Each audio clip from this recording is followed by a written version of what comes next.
YS Jaganmohan అనే నేను జగన్మోహన్ రెడ్డి అనే నేను శాసనసభ సభ్యునిగా ఎన్నికైనందున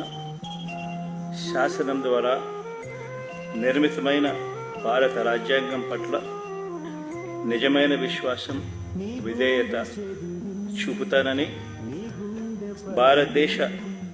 సార్వభౌమాధికారాన్ని సమగ్రతను కాపాడుతానని, నేను స్వీకరించబోయే కర్తవ్యాన్ని శ్రద్ధాసక్తులతో నిర్వహిస్తానని దైవ సాక్షిగా ప్రమాణం చేస్తున్నాను.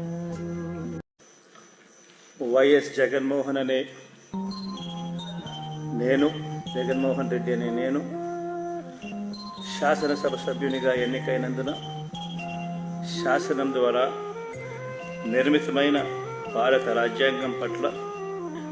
నిజమైన